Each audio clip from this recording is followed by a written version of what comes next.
Since time immemorial, indigenous people have lived, traveled, and traded in the Puget Sound region. The Donation Land Act of 1850 to encourage westward expansion allowed American settlers to claim these traditional native lands. The explosion of immigration into the region that followed forced the U.S. government into a fraught treaty-making process with local tribes. The original terms of the Medicine Creek Treaty were inadequate and ultimately unaccepted by tribal leaders, resulting in war. The Indigenous Voices podcast is an extension of the award-winning Puget Sound Treaty War Panel series and Fort Nisqually Living History Museum. The podcast advances tribal voices in the telling of Puget Sound history and shares tribal knowledge and expertise with wider audiences.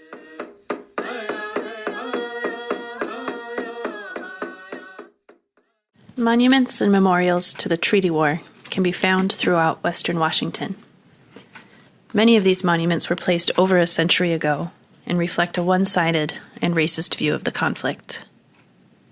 In episodes 11 and 12, we discuss these monuments, how tribal participants experience them, and we ask what a monument that provided an opportunity for reconciliation and learning would look like. This is part 2.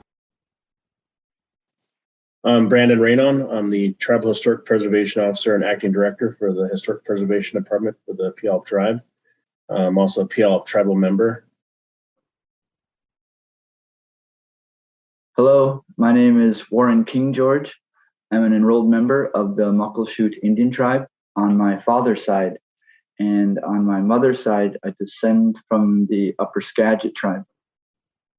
Nettsie Bullchild, Nisqually Indian tribe, Director of Archives and Tribal Historic Preservation Office, tribal member, and tribal elder.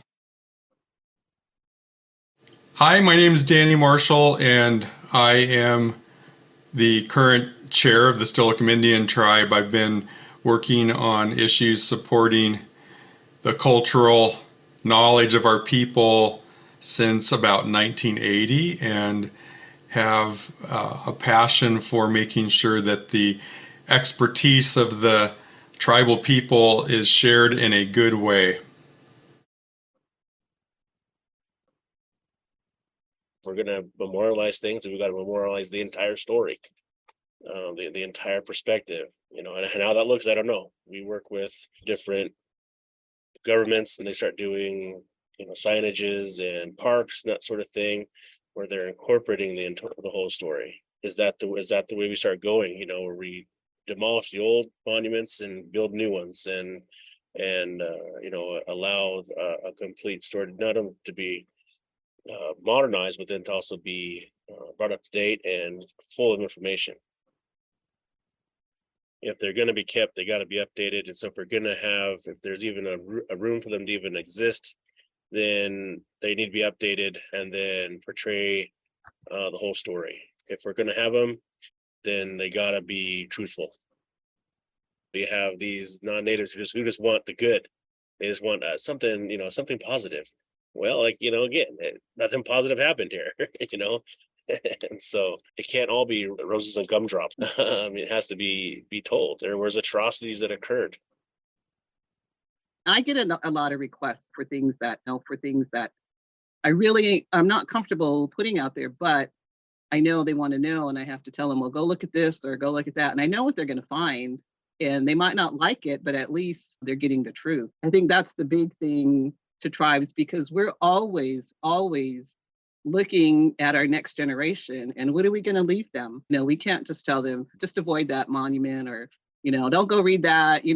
Somewhere we have to be able to help them to say, here's who we are, this is what happened, this is where it happened, but this is our side of the story, and I think they're doing that with taking these derogatory names off of these places, these lakes. I know Mount Rainier is doing it. That's kind of the same, fighting for our next generation, that they don't have to go through what we have to go through. I think it's our responsibility as tribes have to address that. With Leshai, they always consider him a warrior chief. And I said, he wasn't. There was more to this man. And what he sacrificed was his life for his people. But they don't say that. They don't talk about what he said out in public. It's always what Stephen said or the other governors, but they never talk about what he said. There's a lot of that out there that these tribal leaders, our ancestors, said, but that's not printed, whether it's in books or in on monuments. And it needs to be out there. We're also trying to get out like interpretive signs to get when they're at the marker, because there is no history on it. People just know that marker's there. Also, because we're working with that park, to get more interpretive information out at that park also, so that they get a better history of what's going on than just what they've seen, currently. So, Nisqually's working on it. We're trying to get more information out to the public on that site with that marker. There's the good and the bad with it. The good is it's still there. It makes people think about it, because otherwise, once something is gone or built over or built around, you lose what was at that site. And for tribes, we need to know these places because there were sites there. There were camps. There were different things at these sites that we have to remember. And as people have gone through some of these places, they've looked them up, they've done a survey, but they didn't document it very well. So like at Fort Steilacoom, for instance, there was the building that Leshai was held at, but it no longer exists. They're going to show me the site so that I can put something up there, because they don't realize how long he was in that building, because he had to go through 2 trials. So that's some of the stuff that's not told. And I know when it was on TV, the store owner was saying that's negative. I want something positive. I'm like, excuse me, our tribal leader was hung there for no reason. So yeah. There's several opportunities, I think, to create what my traditional teachers call teaching stations. Some of them are modern day and some of them are historical and traditional.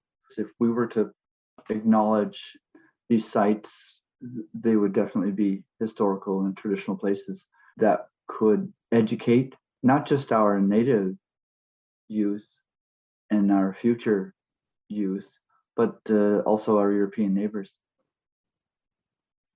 Now, in our oral histories, we use these teaching stories, what some people call mythological stories, that bring to life the landscape and incorporate the wildlife and make them characters in these stories that teach us about simple lessons of life, about generosity and respect and honor and gratitude.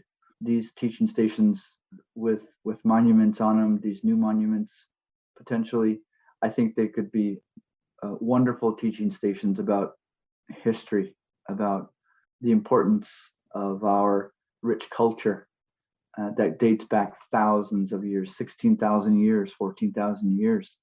These monuments could reiterate that. They could re-announce that.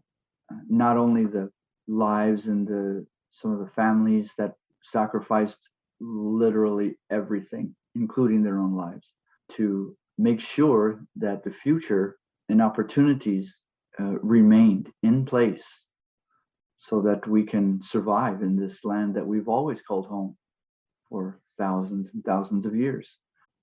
And perhaps these monuments could help people understand that it's more than just real estate. It's more than just a nice view of the valley or a nice view of Puget Sound or the nice view of the riverbank. It's more than that. It's one of those topics or subject matters that seldom gets attention. It's not a big secret. It's one of those subjects that's really difficult to talk about because of all the injustices that are attached to it, linked to it, these efforts to suppress and oppress a people and to extinguish a people even. People don't want to admit to that. People don't want to talk about that.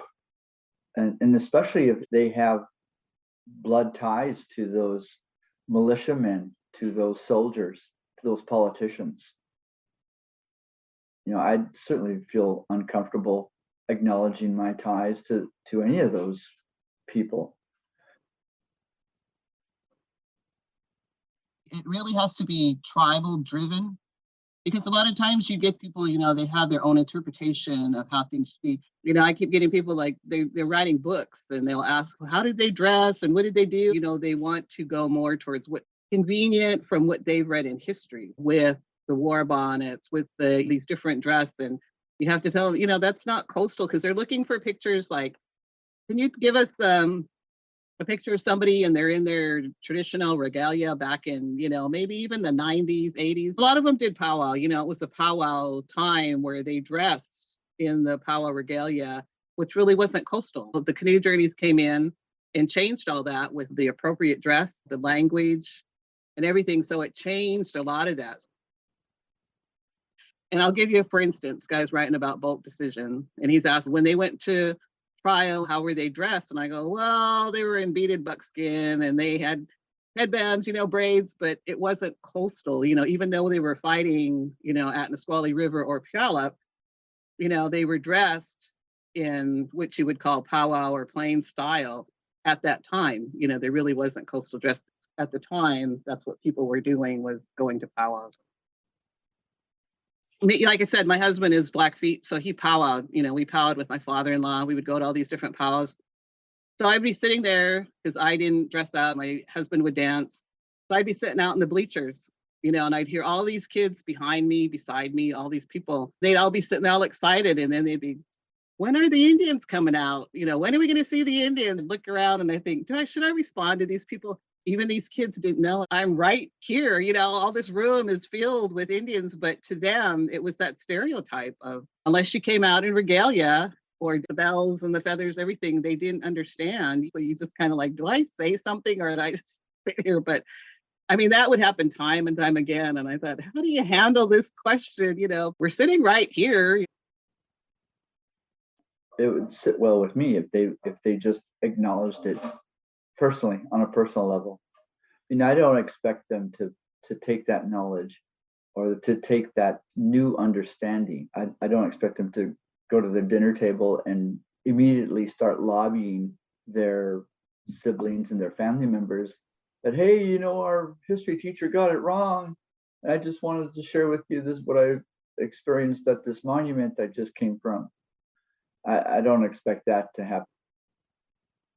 What I do hope is that the individual will come to terms with this new perspective, this new, maybe it'll modify their attitudes, change their opinion about fishing rights and hunting rights, change their opinion about why it is that tribes get such a loud voice at some of these tables that help decide regulation, that help decide who gets to fish and who gets to hunt. Because there's a lot of misunderstanding there, and that misunderstanding leads to a lot of negativity and counterproduction. We're not going anywhere. The tribes are not going to go anywhere, and now we're anchored in here pretty deep. So these are uncomfortable topics. We've got to be comfortable enough and content enough and mature enough to have these conversations without using colorful adjectives, without calling out ignorance, without approach this as adults, having a discussion about a very delicate matter that needs to happen, that has to happen.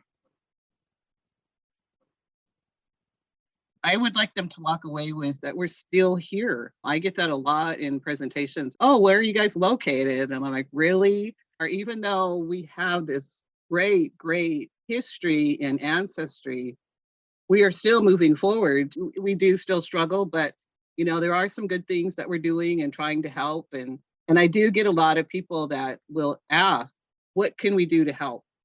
When they're looking at these things, if they were updated and all of this, you just get people from all walks of life. You get a lot of retired people that can say, hey, I can help with that, or I know how to do that, or I can do this. So, tribes do need that support all over. And it's, like I said, whether it's a small tribe, big tribe, that's one of the things I'd like to see, to let them know we are still here.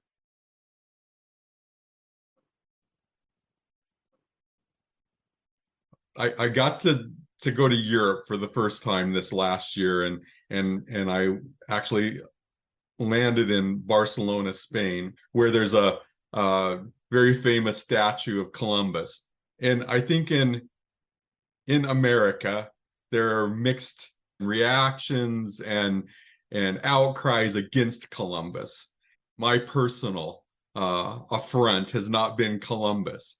I try to, especially as I educate people when they come in and learn about the Puget Sound tribal history, is, you know, Columbus had very little impact on anything here in the Puget Sound area, and in reality never did end up on the United States North American continent. His arrival was in really Puerto Rico. And yes, did he have a negative impact on the Taino Indian people, who are the indigenous people there?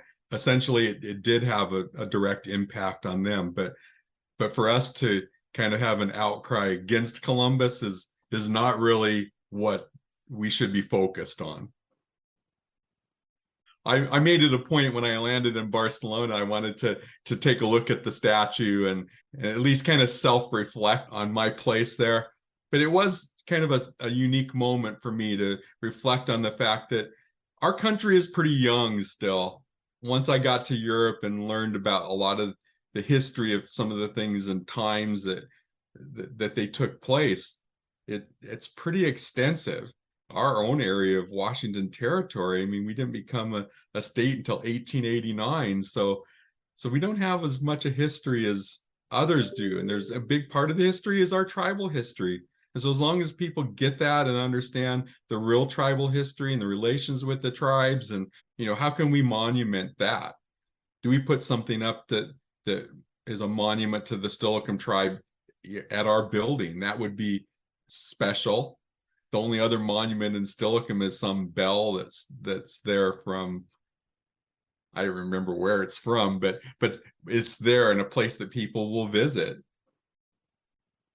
I mean, we value strength and power through building relationships with people.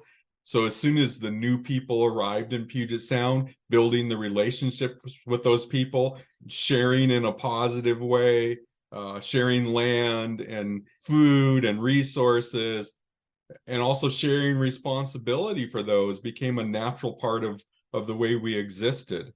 That's not reflected in the monuments that we have, because they're not equally, you know, sharing a part of the history of the tribal people that were here before much of what happened in this short history of the making of America. The rest of that stuff that was important to our people is not there. It's cool when you can find a modified tree that was impacted because that was a tree that was harvested in a unique way for something that the tribal people were doing, and then that becomes a monument, because then there's a story about that as well. Why is this an important tree? Because it's a representation of how the native people use that resource here, and it's not really a common practice today. I would love to see something like this part of a longhouse wall that's at the Karshner Museum in Puyallup that I discovered there when I was doing some consulting work with them. That's just kind of just there. It's like, here's a piece of a longhouse wall hanging on their wall. When people see that, it's a piece of wood. That's not so meaningful, but that's the kind of monument that's important to me. Why? Because we don't have many pieces of longhouse walls left anymore. During the treaty wars and when we were separated from our longhouses and told we couldn't go back to the area that we normally lived in, they burnt down the longhouses. All those longhouses were destroyed.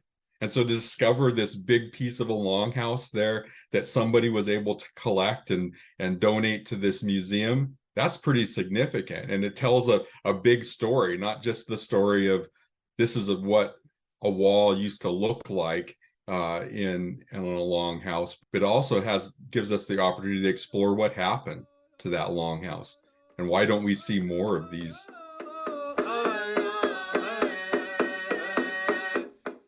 Thank you for listening.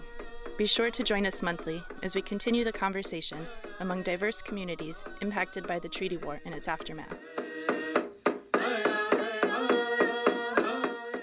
To learn more about the Puget Sound Treaty War, visit our tribal partner websites and fortnisqually.org, where you can watch our 4-part panel series on the conflict. This podcast is generously supported by the Tacoma Historic Preservation Office and the Tacoma Arts Commission. Music by Vincent Johnson, Nooksack Lummy, and Nishani Johnson, Jamestown Sklallam Lummy.